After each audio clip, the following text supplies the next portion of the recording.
ada, Bang. Tidak ada. Baik, terima kasih. Pantas enggak dihukum mati, diolok-olok, dipermalukan, terkutuk orang yang tidak punya salah? Pantas atau tidak, Pak? Ya sekarang gini, Bang. Dijawab dulu, Bang, pantas atau tidak? Kalau dibilang karena dia tidak ada berbuat salah, tidak pantas. Tidak pantas, terima kasih. Ya udah, Pak. Jadi iman Anda berdiri di atas ketidakpantasan ya, Pak? Itu menurut Abang. Tadi Anda udah jawab tidak pantas. Gimana sih ini? Host gimana ini? Sekarang gini, Bang. Saya mau Dengar tanya. dulu orang mau jelaskan, Pak Andi. Sekarang gini, Dengar Bang. dulu. Sekarang gini, Bang. Ya, Abang bilang itu gara-gara alasan itu makanya bukan dia yang disalib. Kan itu menurut Abang. Enggak, tadi Anda udah jawab tidak pantas. Saya juga mengartikan yang Abang ini dan memutarbalikkan pertanyaan saya juga sama saya. Kan? Saya putar balik lagi. Berarti Abang beranggapan gara-gara Yesus itu baik, gak mungkin lah disalib. Kan begitu maksud Abang? Ya perintah Tuhan itu Keluaran 20:13 nggak boleh membunuh orang tidak bersalah kok. Perintahnya begitu dari Tuhan. Ya itu perintah Tuhan. Keluaran. Iya. Perjanjian baru lain. Baca dulu, Itu. kami punya Alkitab biar tahu. Ya Ibu, diam dulu kau Ibu. Perintah Tuhan Pak Hengki. Jelas Bang. itu. Sekarang begini. Dengarin dulu Pak Hengki. Saya kasih datanya ini. Ini, Pak. Apakah Saya Anda bukan setuju? Apakah Anda setuju dengan perintah Tuhan di Keluaran 20:13 dilarang membunuh orang tidak bersalah? Anda setuju atau tidak? Ya siapapun orangnya tidak setuju, Bang. Kalau ada orang dibunuh gara-gara tidak ada salahnya, Bang. Berarti Anda setuju atau tidak? Tidak setuju. Tidak kalau ada setuju. orang- Baik. Kalau tidak setuju berarti Anda mestinya konsisten tidak setuju Yesus dibunuh karena nggak punya salah. Betul? Dia kan dihianati, Bang. Aduh, nggak konsisten akal abang ini. Itu nggak konsisten. Buktinya kan, Bang, itu dihianati oleh Yudas, Bang. Dan itu juga sudah ada juga, Bang, waktu dia berdoa bahwa dia akan dihianati, Bang. Saya ulang dulu Pak, pelan-pelan ya. Apakah Anda setuju perintah Tuhan dilarang atau tidak boleh membunuh orang tidak bersalah? Setuju nggak Pak perintah Tuhan itu? Setuju. kalau Oke, baik. Itu baik itu, Bang. Baik, setuju. Setuju ya. Apakah Anda setuju membunuh Yesus yang tidak bersalah?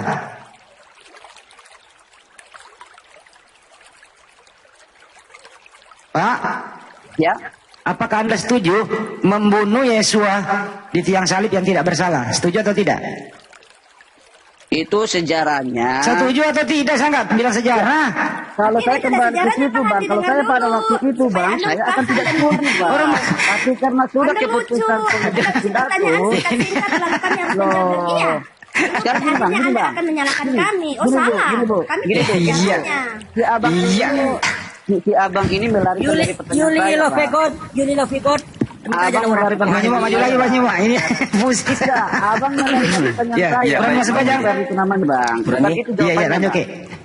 Bukan Ini, itu jawaban yang saya terima, tolong tunjukkan alasan utama orang Yahudi, Taurat, pemilik Taurat, yang hidup sesama Yesus, yang punya pekerjaan, yang punya andil, terlibat di dalam penyaliban. Latar belakang mereka menyalibkan Yesus itu, ada tidak di antaranya adalah untuk nebus orang-orang Roma, Yunani, pengikut Belanda?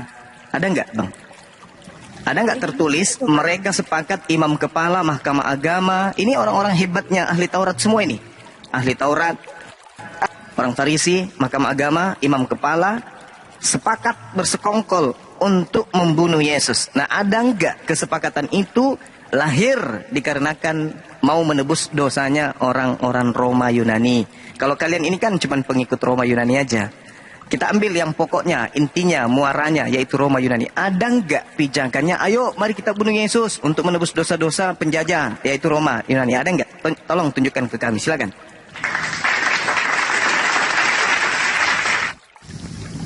Bang Suma, ini saya menjawab ya. Iya. Yesus itu sebelum dia datang ke dalam dunia, apa tujuannya datang ke dalam dunia, itu semua sudah dibuatkan oleh Nabi Yesaya, ya. Jadi Yesus inilah yang dipilih oleh Allah Bapa di sorga untuk menebus dosa umat manusia. Sebab sejak Adam dan Hawa jatuh ke dalam dosa, maka kemuliaan Allah yang tadinya ada dalam diri Adam dan Hawa itu sudah tidak ada, disebabkan oleh karena dosa yang dilakukan oleh Adam dan Hawa. Nah, dosalah yang menjadi pemisah antara manusia dengan Allah. Artinya di situ hubungan terputus, Bang. karena dosa. Nah, bagaimana Allah mau mengembalikan hubungan itu kembali, ya? Yaitu dengan cara mengutus Yesus, anaknya sendiri, untuk menebus dosa manusia, sebab tidak ada satu manusia pun di dalam dunia yang mampu melakukan hal itu. Tidak ada. Oleh sebab itu diutuslah Yesus, Tuhan, yang bisa melakukan itu bagi kita umat manusia. Nah, tadi abang bilang kan, adakah sepakat dari umat-umat Yahudi pada waktu itu, imam-imam, ahli-ahli Taurat, mereka adalah orang-orang besar? Ada. Kenapa? Karena mereka tidak mengenal Yesus. Mereka tidak tahu Yesus ini siapa. Mereka tidak tahu, Bang. Ya, sehingga mereka ketika mendengar di mana Yesus membuat mujizat-mujizat, ya, di mana orang-orang sendiri, ya mungkinkah dia ini anak Allah, sedangkan jawaban Yesus hanya bilang engkau sendiri mengatakannya. Didengarlah oleh orang-orang imam-imam kepala ini, maka mereka tidak menerima itu.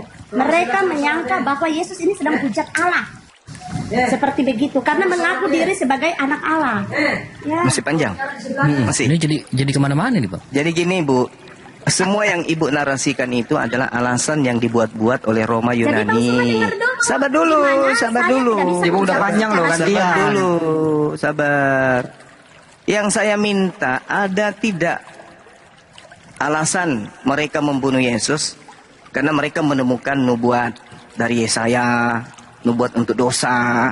Ada tidak itu? Itu kan cuma yang Ibu panjang lebar mengutarakan, itu kan iman Ibu. Saya tidak tanya iman Ibu. Saya tidak tanya imannya orang Karesteng. Saya tidak tanya imannya Karesteng. Yang saya tanya Ibu, dengar saya Bu. Bisa dengar saya kan? Kita saling menghormati di sini. Tolong terima dulu ini pertanyaan saya. Kalau yang Anda paparkan tadi itu imannya orang Karisteng. Anda harus tahu itu dulu. Tunggu dulu, nggak usah Anda ajarin saya.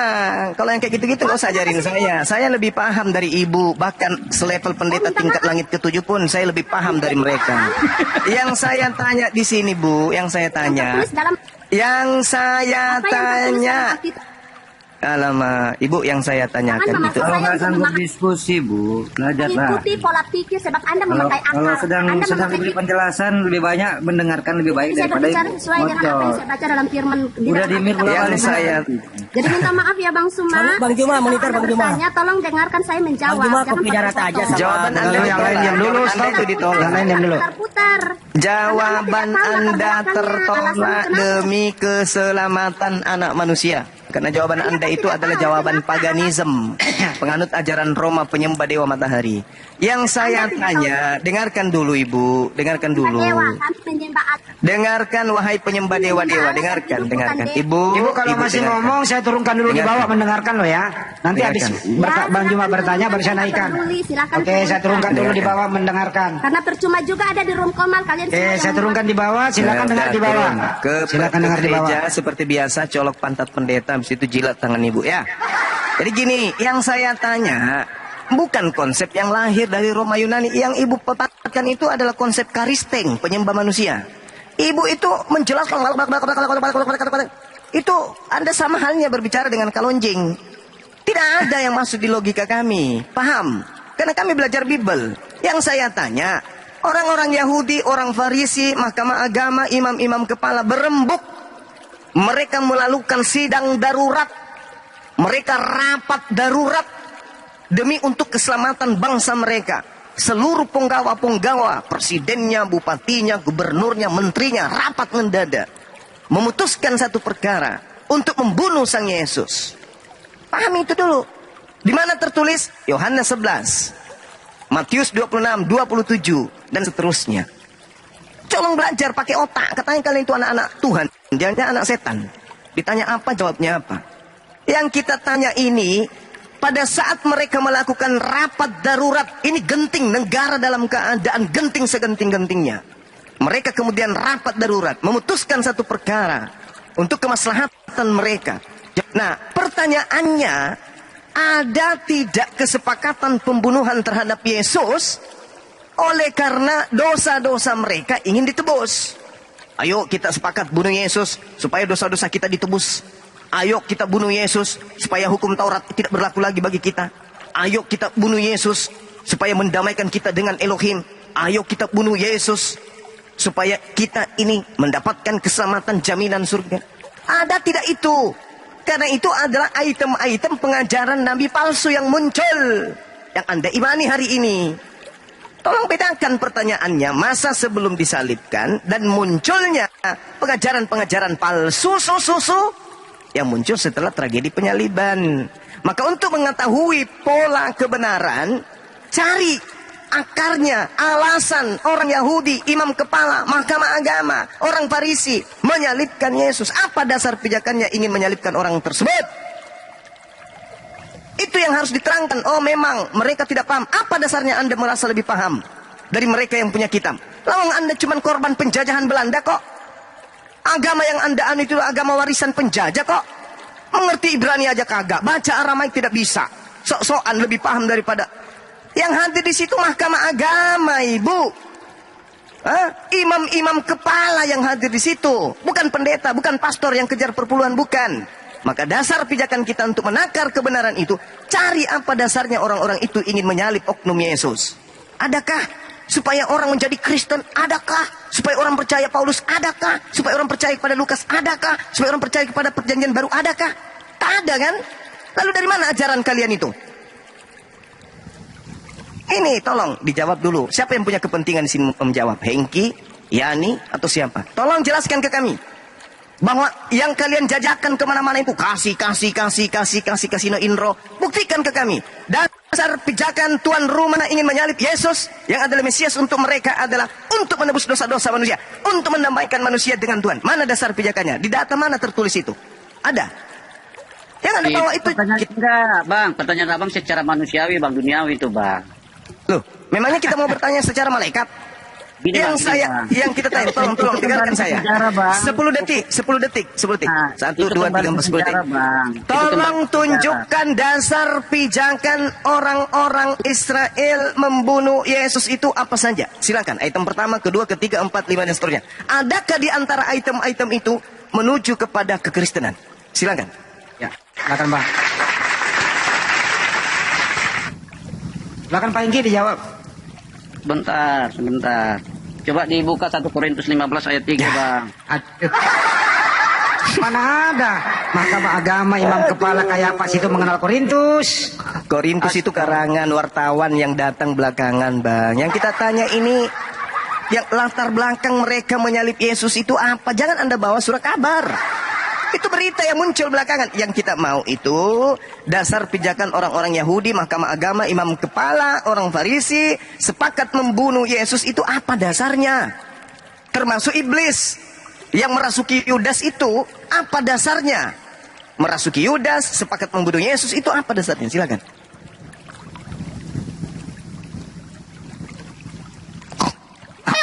Enggak bisa dijawab. Apa? Coba bicara. Orang-orang Yahudi sepakat membunuh Yesus. Bang Andi, aku Ya. turun dulu ya. Mau dipanggil 01 ya? Ntar dulu. Silakan. Dipanggil ibu negara ini kalau sudah ibu negara kalau panggil 1 kali aja, nak 2 kali nanti kena semis saya. Iya, silakan. Halo. Silakan. Halo, Bang. Pak Hengki silakan. ini loh pertanyaannya ya. Apa latar belakang? Nih saya ulang ya. Tulis dong makanya. Masa nggak cari pulpen? Apa latar belakang yang mendasari mereka ini mahkamah agama, imam kepala, iblis, Yudas dan lain-lain itu membunuh Yesus? Latar belakangnya apa? Silakan. Dituduh melanggar agama. Cuman itu Pada saat itu karena mengaku sebagai anak Allah. Jadi tidak ada karena dosa waris. Itulah alasan mereka. Kalau dibilang nanti karena dosa waris, tak mungkin lah. Diam dulu, Yuli, diam dulu, Yuli, dan sampai Anda berak di kubuan. Diam dulu. Lucu sih Bang Sima, lucu. gue turunin aja dulu deh. Gue turunin loh Ya. kalau ada Kang Oce. Anda diam, dengarkan dulu Pak Hengki sama Banyuma. Sok tahu aja, sok pintar, nggak ada ilmu, cuman dokter. Ayo silakan. Tadi Anda mengatakan diam dulu. Ini ibu ini kayaknya lahir dari belakang ibu ini, Kamu bukan dari depan. bodoh. Saya kembalikan ucapanmu kan. Kamu ngomong gitu ke saya. Kalau kamu pintar ngapain kau nyembah manusia, tulul? Udah turun. Manusia disembah kok rasa pintar. Kalau anjing lu. Oke, Saudara Hengki, Anda mengatakan karena Yesus itu dituduh mengaku sebagai apa? Anak Allah. Nah, Apakah merusak akidah orang Yahudi ketika ada orang mengaku anak Allah, sementara orang-orang Yahudi itu dianggap sebagai anak-anak Elohim? Apa masalahnya? Itulah dosa itu, Bang. Itulah mereka jatuh dalam dosa, Bang. Makanya Yesus itu turun, Bang. Dan itulah alasannya kenapa Yesus turun, Bang. Iya, alasan Yesus turun itu Anda dapatkan dari mana? Gereja kan? Yang kita minta ini tuan rumah. Kristen Islam itu di luar dari tuan rumah. Bukan, kita nggak terlibat di situ. Tragedi penyaliban kita nggak ada. Yang ada cuma Yahudi dan orang Roma. Maka duduk perkaranya harus kita dudukkan di TKP dan objek pelaku yang ada pada saat itu. Siapa korbannya, siapa pelakunya? Tanya mereka. Apa yang mendasari kalian ingin membunuh Yesus? Iblis, kenapa kau merasuki Yudas? Apa tujuanmu? Oh, supaya dosa-dosa manusia ditebus. Oh ya? Apakah iblis betul ingin menebus dosa-dosa manusia sampai dia harus turun tangan? Wahai imam kepala, kenapa kau melakukan tipu muslihat untuk membunuh Yesus? Oh, saya melakukan tipu muslihat supaya dosa-dosa kita dihapuskan. Wow, keren. Imam kepala, mengapa kau melakukan kesaksian-kesaksian palsu untuk membunuh Yesus? Oh, kita melakukan kesaksian-kesaksian palsu sebab Tuhan suka yang palsu-palsu, sehingga kami bertujuan membunuh Yesus agar dosa-dosa kita ditebus. Apakah seperti itu? Saya bisa baca itu di mana? Di mana bisa saya temukan jawaban itu? Di gereja, Bang Suma. Ayo Bang, tunjukkan ke kita nih. Kita jujur-jujuran aja nih. Kita edukasi. Kalau kami Islam salah dengan mengatakan Nabi Isa tidak disalibkan, tolong tunjukkan. Berarti Isa atau Yesus disalibkan. Apa dasarnya? Ya sekarang siapa gini, Bang. yang mengatakan? Silakan. Gini, Bang. Kalau begitu menurut Abang, Isa itu atau Yesus itu mati nggak disalibkan, di mana matinya, Bang? Dan di mana kuburnya? Di menurut Abang? Beliau tidak meninggal, beliau diangkat ke langit. Beliau masih hidup sampai saat sekarang. Baca kemudian Mazmur 91 nomor 16. Dengan Berarti panjang cara umur. bangkitnya yang beda, Bang. Cara bangkitnya Kenapa? yang beda ya. Kalau kami melalui disalibkan dulu, mati baru bangkit. Kalau orang Abang bangkit, Bang ya. Gitu, Bang ya. Bedanya, Bang. Apa tujuannya kemudian Anda mengatakan dia disalibkan? Apa yang Anda inginkan di sana? Supaya apa? Kenapa Anda dengan iblis sama? Menginginkan kematian terhadap Yesus. Ada apa dengan kematian Yesus ini? Supaya nubuat Allah itu betul-betul terjadi, Bang. Itu udah Kata dibuat siapa? sama perjanjian Yesus. Kata siapa? Bentar, Bang. Saya lihat ayatnya, Bang ya. Silakan.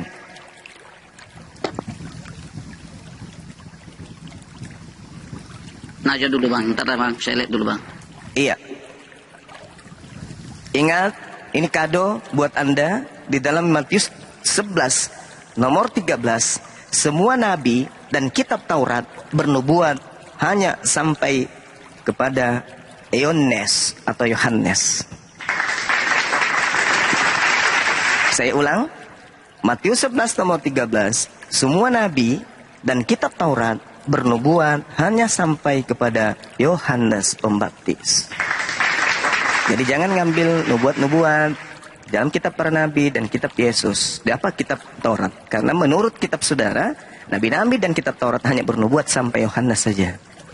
Berarti tidak sampai kepada penyaliban Yesus. Kecuali Anda tidak percaya Matius. Matius mengatakan nabi-nabi dan kitab Taurat hanya bernubuat sampai Yohanes Pembaptis saja. Berarti tak ada nubuatan untuk penyaliban. Dan memang tidak ada. Penyaliban bangkit pada hari ketiga itu hanya tanda Yunus. Sebagai tanda untuk angkatan jahat. Angkatan jahat ini, angkatan tidak setia ini minta satu tanda. Dan tidak akan diberikan satu tanda pun kecuali tanda Yunus saja. Sebab 3 hari Yunus dalam perut ikan. 3 hari 3 malam Yunus dalam perut ikan. Begitu juga anak manusia 3 hari 3 malam dalam perut bumi. Itu untuk apa? Simbol untuk apa? Kode untuk apa? Stempel untuk siapa? Untuk angkatan jahat. Jadi kalau Anda kemudian menarasikan bangkit pada hari ketiga, itu untuk angkatan jahat. Sementara murid-murid Yesus tidak menerima angkatan jahat itu. Apa tanda untuk angkatan jahat itu? Apa buktinya kemudian murid-murid Yesus tidak menerima tanda jahat itu? Silakan Anda baca kitab saudara. Bagaimana kemudian Petrus dan murid-murid tidak percaya akan datangnya kemudian kebangkitan bagi Yesus. Baca Lukas 24 nomor 9. Wanita-wanita yang datang ke pemakaman pemakaman guru Yesus itu menceritakan kepada ke-11 murid. Tetapi murid tidak percaya. Maria, kemudian Yohana, Maria ibu Yakobus, dan wanita lain memberitakan kepada murid-murid tentang kebangkitan Yesus. Tapi murid-murid tidak percaya. Murid-murid menganggap itu informasi omong kosong. Murid-muridnya mutlak absolut mereka tidak yakin. Itu hanya hoax. Itu adalah sesuatu yang kabar burung. Namun demikian, di data nomor 12-nya dikatakan, namun demikian, Petrus ingin membuktikan kebenaran perkataan mereka. Lalu pergilah ke pemakaman tersebut sambil berkata dalam hatinya, ada apa ya? Apa yang sedang terjadi ya? Kata Petrus. Artinya tak ada ajaran Yesus kepada angkatan benar. Angkatan benar ini untuk tanda Yunus. Tanda Yunus hanya untuk angkatan jahat. Tanda Yunus tidak berlaku untuk muridnya. Apa buktinya? Murid-murid tidak percaya akan adanya kebangkitan. Na'udzubillah, tsumma na'udzubillah.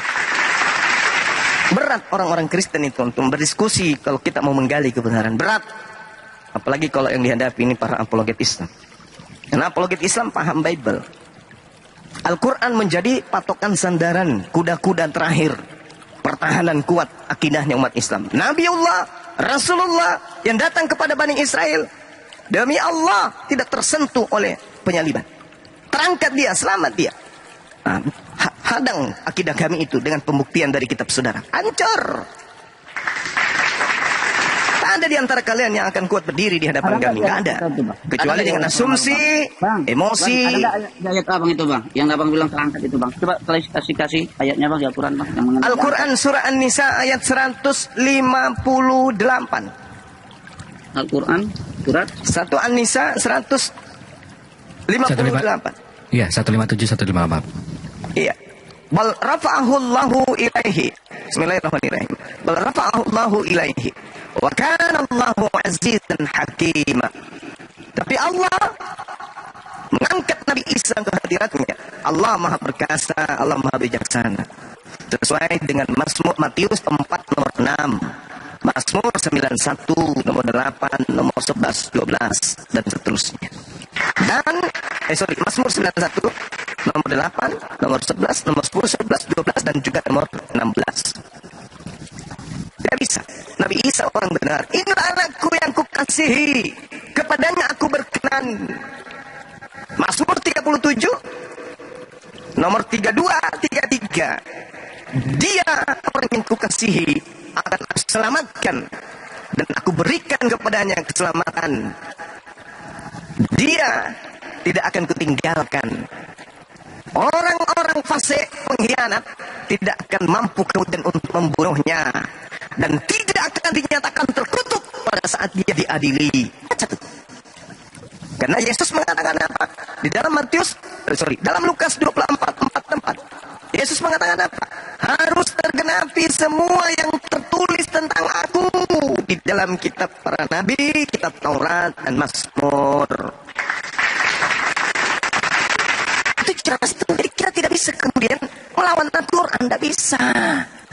Karena Al-Quran itu diperkuat dengan keadaan yang ada dalam kitabmu. Kenapa demikian? Karena Allah membalas tipu daya mereka. Wa makaru wa makarallah. Mereka ingin menipu Allah. Mereka ingin menipu keadaan pada saat itu kepada Nabi Isa alaihissalam. Tetapi tipuan yang mereka susun. Matius 26 nomor 4. Mereka membuat tipu muslihat. Matius 26 nomor 9. Mereka membuat kesaksian-kesaksian palsu untuk membunuh Yesus. Makar. Wa makaru wa makarallah. Wallahu khairul makirin. Allah membalas tipu daya mereka itu. Dengan cara apa? Allah mempertunjukkan kemuliaan. Mereka menuliskan sebuah kitab. Justru kitab itu yang menerangkan kalau Nabi Isa atau Yesus itu tidak bisa lebihkan. Allah Maha Besar. Allah menunjukkan kebenaran itu melalui kitab Anda sendiri. Kami diajarkan bahwa rafa'ahullah ilaih. Nabi Isa diangkat, terangkat dia ke langit. Wa kana Allah azizan hakiman. Bagi Allah itu hanya kecil. Masalah sepele. Baca itu bang surat An-Nisa bang ini bang. Saya mau tanya juga di isi ayat itu bang ini bang. Saya baca bang ya. Silakan.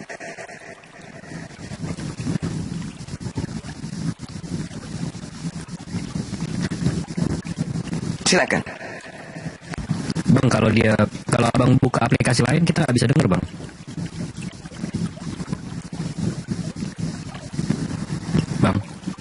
Sudah Bang Hengki. dengar? Nggak bisa kalau abang keluar dari aplikasi TikTok kita nggak bisa dengar suara abang. Oh gitu. Ya keluar lagi bang. Ini saya sapa dulu nih Ustaz saya. Assalamualaikum. Assalamualaikum. Waalaikumsalam warahmatullahi wabarakatuh. Atau kita aja yang bacain bang Hengki kalau nggak